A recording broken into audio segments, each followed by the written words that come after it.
This is Insights to Impact, where smart business strategy turns into real financial and community impact.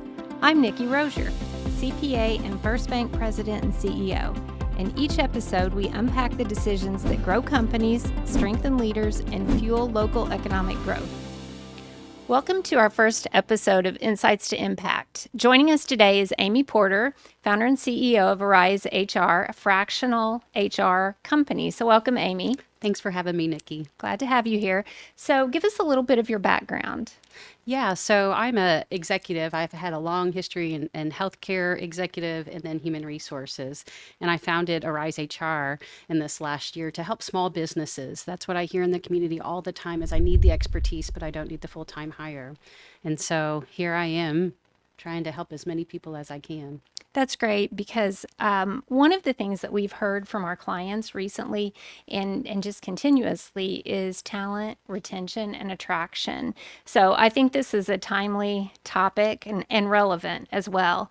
One of the things as a banker that we see, we will see turnover show up before we see financial distress. So I think this is an issue that all businesses need to really be focusing on. So what are some of the true costs of turnover as you see them? Yeah, when you think about the true cost of turnover, it can get messy. So as a small business, we think about our KPIs, we think about our income sheet, we think about our inventory, our customers, those types of things. But the sneaky things that come in is the cost of turnover. And so I always tell people to think about what that first hiring decision, you knew you needed that employee and there was going to be a return on that investment. But when there's turnover, you start to lose momentum. And so a lot of times, small business owners, everybody puts all hands on deck. But what you're really losing is momentum in that scenario. So there's some hard costs with hiring, recruiting, onboarding, all of that downtime. But the bigger costs are the momentum costs that you're losing from a company standpoint. I think that's a good point. And one of the things that I think we see is that business owners oftentimes underestimate the risk of talent loss and how impactful it really is for their business. It's so true. There's a lot of, Gallup does a lot of research, and there's a lot of research that suggests that, if you lose a frontline employee, the cost is 40% of their salary. That's what your true cost is in turnover. And so you start to think about the math of that, and you start to think about, okay, so my frontline employee, I pay them a salary of $50,000. If I took that's a $20,000 estimated loss to replace them. Mm-hmm. Because you don't think about some of the things like, just institutional knowledge. Mm-hmm. When a 5-year employee walks out the door, things break that you didn't even know were broken. Mm-hmm. Customer relationships get disrupted that you didn't even know happened behind the scenes. And so it can be very costly without you even realizing it. Sure. Or you don't realize some things that employee was doing that maybe weren't even part of their job description, but they were getting done anyway. Yes. So all of that is so true. One of the things that, I went through some of your research prior to this, and one of the things that you really laid out well, I thought, was turnover by generation. Yeah. And I think this is important to talk about. And so just some of those statistics that you had out there, annual turnover rate for Gen Z, 34%. Which was a little shocking to me. Millennials at 27, Gen X at 18, and then baby boomers at 9%, which I understand, the baby boomers being lower. Gen X, my generation, I can see that as well being a little bit lower. But talk a little bit about not only who is leaving, that kind of tells us who, but why, and what we can do to maybe retain them longer. Okay. Because I think when I read through some of this information, I was surprised at some of the things. And I think that's important to point out some of the things that each of these generations are looking for that we may not even realize we need to give them, especially I think about myself as a Gen Xer thinking, okay, well, I need to think like the Gen Z and they don't need what I needed when I was their age. You are 100% correct. And so, I would encourage all small business owners to take a look at your employees. Where are your generations? And that's a great leverage point. And as a small business owner, you're going to have more time. You're going to have deeper relationships to retain these employees far differently. I mean, this is your strength. This is your muscle. So lean into it and understand these generations. And so I'll just kind of go through them if it's okay, Sure. No, I think that'd be great. generation by Hmm. generation. And so the Gen Z. So these are the folks. These are your employees who are less than 29 years old. These are the employees who never lived without the internet. These are the employees who have gone fast, fast, fast from a very young age. And so they'll show up differently. They show up like maybe they're lazy. Well, they process things very quickly and are farther ahead than many of us even. They show up as I prioritize my mental health. And so there's a stigma. We've all had the stigma and we've all thought about it and learned about it. But the reality is their life has been very different than ours. And so they have learned coping skills in a different way. And so this generation's also your highest flight risk. So the average Gen Zer stays in their job for 2.1 years. 2.1 years. And so you have to take a deep breath and go, I really got them trained. Well, and the impact financially for Yes. that, because Yes. you just talked about how much it costs to train and then retrain. So that's significant. It is. And I want to spend just maybe a little more time on this generation because it's so new to all of us Hmm. on the employer side and small business side on how do we start to retain these employees? What's important to them? What's important to them is their needs can be questioned. So maybe their ambition isn't really exactly what you think it is. You may think they're lazy, or you may think they need more work-life balance, or what have you. What Gen Zs need is a lot of mentoring and coaching. You need to have early career conversations with them. So if we think in 2.1 years they're going to start turning over at 18 months, you need to, as a leader or a business owner, start thinking about what is that next step for them? What skills do I need to tell them or coach them to improve upon so that they're ready for that next step and that I'm ready to promote them somewhere in that time horizon and have that conversation with them because that's so critically important to them. Giving them small projects of growth and making it visible to the company is so important. It could just be something little. I'm going to have you work on this training manual and showcase it to the whole company. That goes such a long way with these employees, and it's just so important to them. Um, and just be radically honest with them on where the business is going. So if they don't feel like your business is going well, they're gonna check out and leave. Hmm. And so just really having a deep relationship with it is important. I have a great story. So one of our kids' friends, we were having a casual conversation. She got her MBA. She's working remote sales, and she's been in her role for about a year. I said, how's it going? She said, I haven't met my quota for the last 3 months. I said, okay, well, what's going on? Just thinking. And she goes, I'm planning to leave. Oh, wow. I was like, okay, but 6 months ago you told me you were their top salesperson. What happened? That story just didn't line up from an HR perspective for me. And basically, if I dug a little further, the industry was down. Sales were down across the board. No one had told her it wasn't her. Mm. She was 6 months ago their top salesman, and now she's planning to leave because they didn't mentor her. They weren't open with their feedback, and there we are. So they're just a different generation. Well, and I think that's such a good thing, a good topic for us to talk about because we're all bringing in that generation into the workforce, but yet the people who are leading the businesses today are my generation or baby boomers. And so again, we don't think the same way. So I love this topic and this conversation because it really opens that up to say, okay, what do we need to do differently? And I'm sitting here thinking, what do I need to do differently to lead Yeah. this organization? Because they want transparency and they want to know how can I grow in this? Because I do think that generation is all about what does growth look like, even if it's Yes. not. And you say they want things quickly because that's how they've grown up.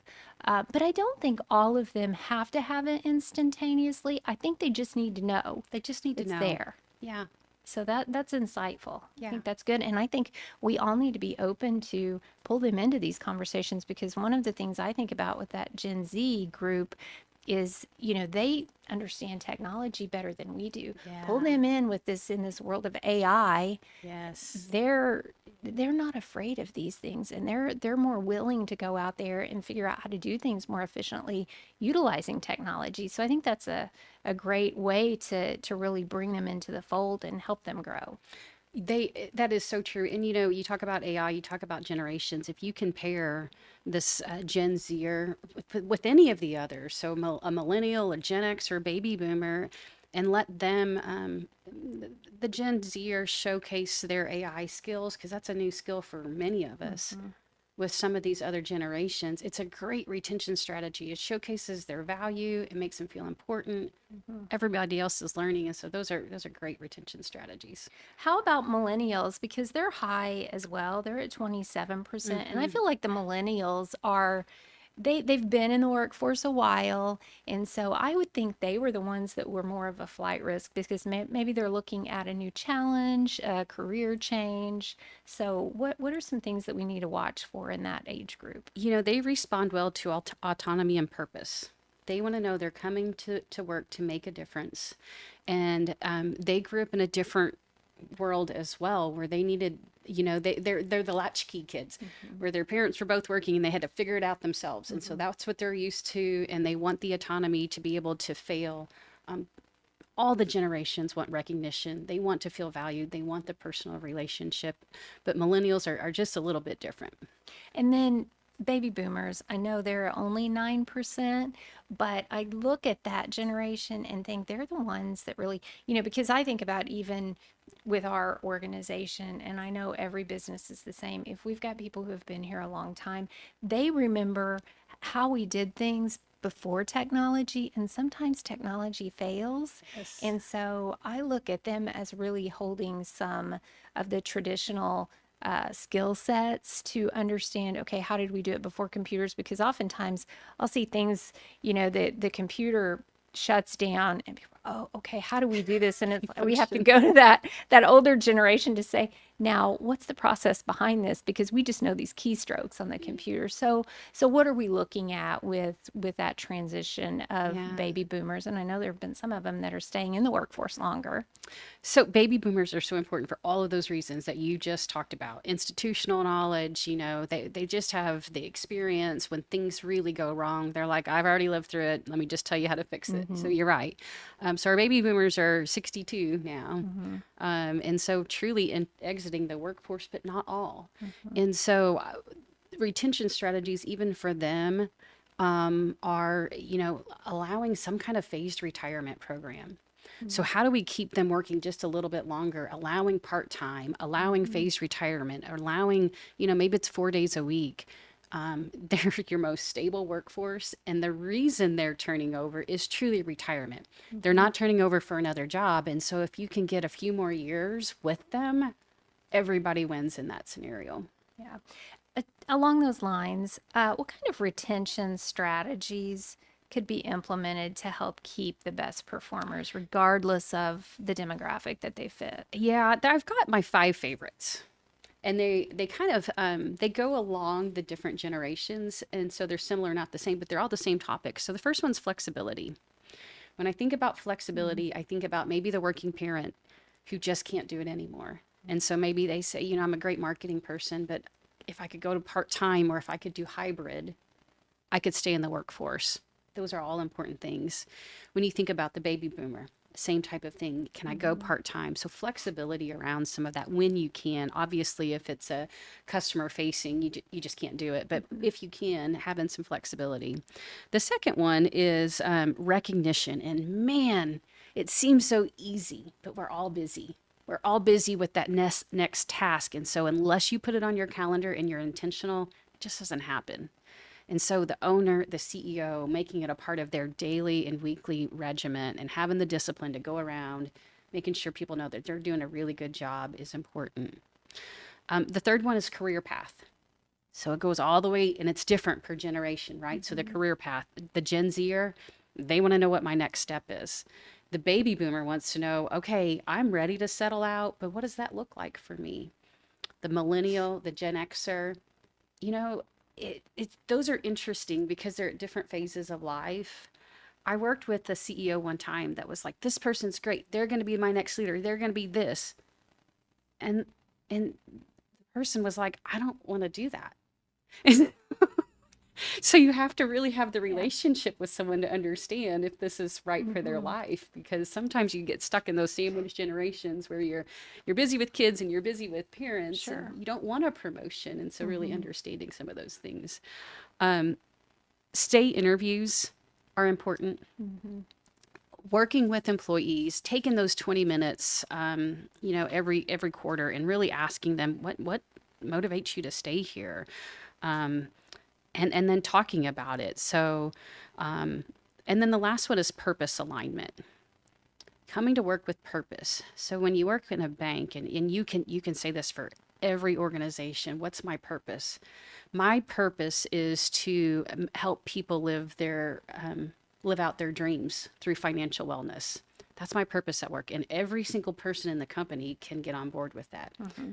In every industry, from your front office person to the janitor, every role is important, and so connecting it back to your customer is really important. I think that's something that oftentimes for business owners, they, especially if the business owner is the founder and now the leader, and they're trying to run all of these different facets of the organization, they're the HR person. Sometimes they overlook what is our purpose statement, our mission statement. But you talked a little bit about understanding what each of the individuals needs and wants in their role, because sometimes we do think, oh, this person would be great for this job, but they oftentimes don't want that job. That's not what they've seen their growth look like. And so one of the statistics that you had in your information that you provided was 70% of employee engagement is driven by their managers.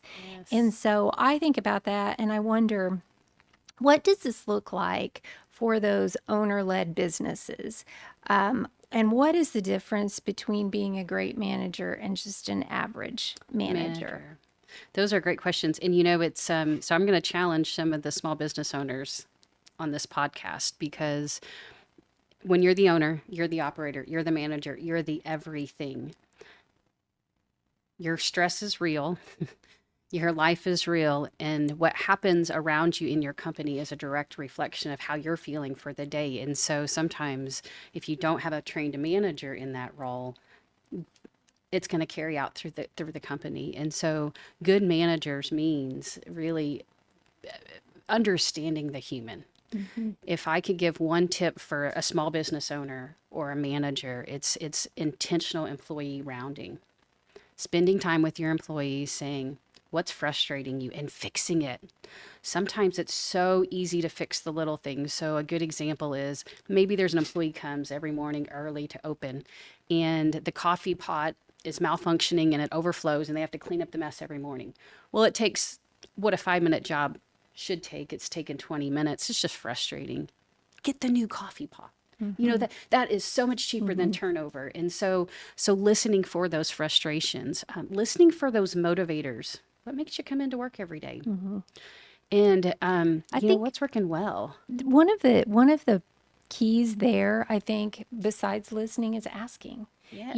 And I think rounding, but also, I mean, I find that coaching is valuable.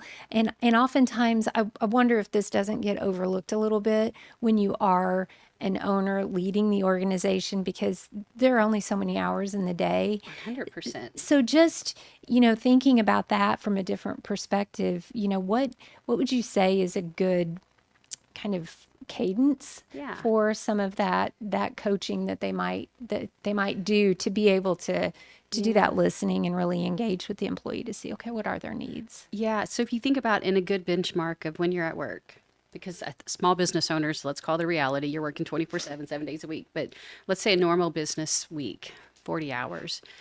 You should try to spend about 60% of your time on your people and 40% on the individual contributor actual work that needs. And when you start to cross that threshold of maybe it's 70% and 30%, you really need to probably add some kind of layer of management who's really good with your people and who can care for your people and round with your people and be very intentional, because like we talked about, the costs are just outrageous No, I for think that's a turnover. good, I think that's a really good statistic to to throw out there and some things to look for. So I would challenge our clients that may be listening to really take a look at that and see, okay, where are we at? Because I think oftentimes what I see business owners do is that they'll put off hiring new people because they think I can do I can all of do this, this. and they miss opportunities because they don't get those experts in there. I always say buy back your time. So Absolutely. how do you get resources that buy back your strategic time so that you can continue to grow the business in the things that you're really good at? So switching gears a little bit, but staying on the same topic, if we do have to hire new employees because we're having turnover, what advice would you have for hiring the right person? So my foundational advice is hire DNA you can train skills. So hire for value. It's just so important on the cultural fit because it's really hard. You can't really tweak those. Those are innate to the human. Be radically honest about the job description. One of the biggest reasons people turn over quickly early in a job is because whatever they thought the job was wasn't reality when they got there. So even if it's a job that you think, gosh, this is a hard one to fill, I'll just take anyone, it's better to be honest with them and get the right person in from the get go. Use behavioral based interview questions. So, not are you good at customer service? Tell me about a time that you had a disruptive customer and how you handled it. Those questions are important. And then, lastly, and I think this is an easy one that people just get distracted on, move fast through the process.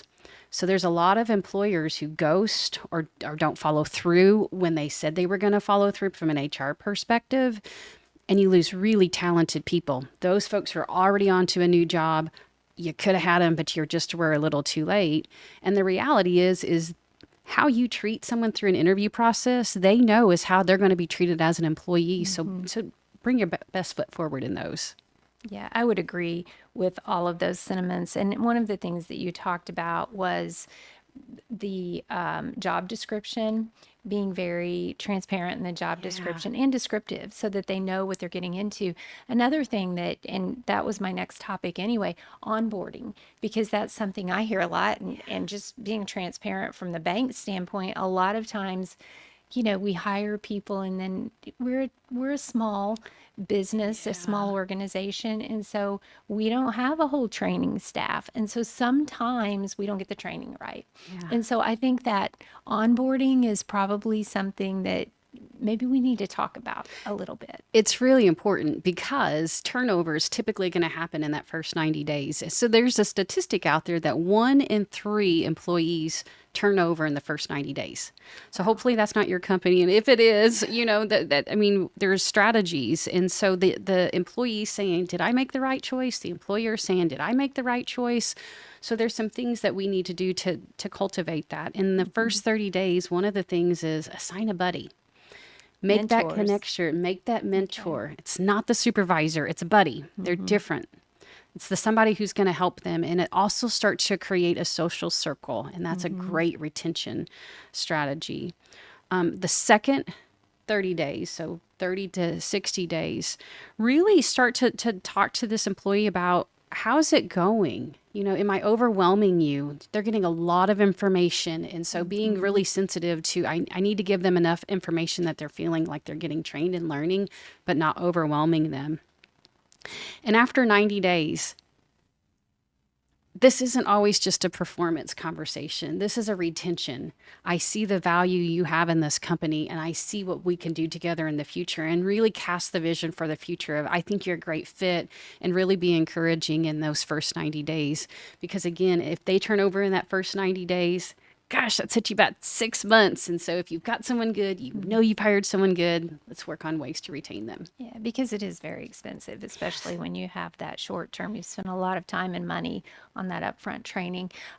One question that I thought about as you were talking, what are some of the signs or signals that employers should look for that might indicate we've got one that might be unhappy in their role? That is a great question. And there are signs. Typically, they start to go quiet. That's a big one. Maybe they were excited at first, they brought a lot of energy, and they started to go quiet. Something's wrong. Another key indicator is they haven't, within 90 days, developed a social network at work. That's so critically important. And so you can either help guide them to a social network at work, and that buddy system's a great way to do that, or they're going to get lost. And then there's, there are some things on the flip side that are signals that they're probably going to stay. They're still more curious. They're giving you great feedback of, hey, guys, notice this. We could do this a little bit better. They've got that social network. Those are key indicators that, okay, I think we're going to be okay with this one. So here's another question along those same lines. As business owners, and you're wearing the hat of the HR person, I know oftentimes, and I think about myself, we have new employees who get excited and they want to learn and they want to give you feedback, and that's great, but you're also busy. And so Yeah. is there any advice you might have for balancing that? Because sometimes that's hard to balance this new employee with all these great ideas. And I love that. I don't want to stifle that. Yeah. But at the same time, we've too got much. a business to run. So what's some advice there? So two things that you can think about. One, if you haven't had a structure underneath them to go to their manager, that is a nice buffer. And the second one is just start to create a list. They'll feel valued and heard and say, you know what, I've got this really good list of great ideas. We can't tackle them all at once, but I'm going to put it on there. And once we have the capacity, we're going to do that and be really transparent with that list. That's good. I like that. So to kind of wrap this up, for those business owners listening today, what is one thing that you would recommend they do to retain talent that they have currently? Put time on your calendar to round with your employees. It's always like, I need to do that. It's always that thing I know I need to do. I just can't get to it. And if it's not on your calendar, you're not going to do it. I think that's great. I think I've found personally that that's always time well spent. And you probably will get some of that information that you had mentioned earlier regarding things that you may not even know are going on within the organization. 100%. So, yeah, that's great. Well, thank you for your insights today. We really appreciate you being here. How can people reach out to you if they have more questions or want to know more about Arise HR? Sure. And I appreciate the time. It's just been a lot of fun for me. So my website is www.getarisehr.com. And so you can schedule time to meet with me. And I'd love to get to know people. And I meet you where you are as a small business. So some are all on paper. Some have a robust EMR or HRIS system.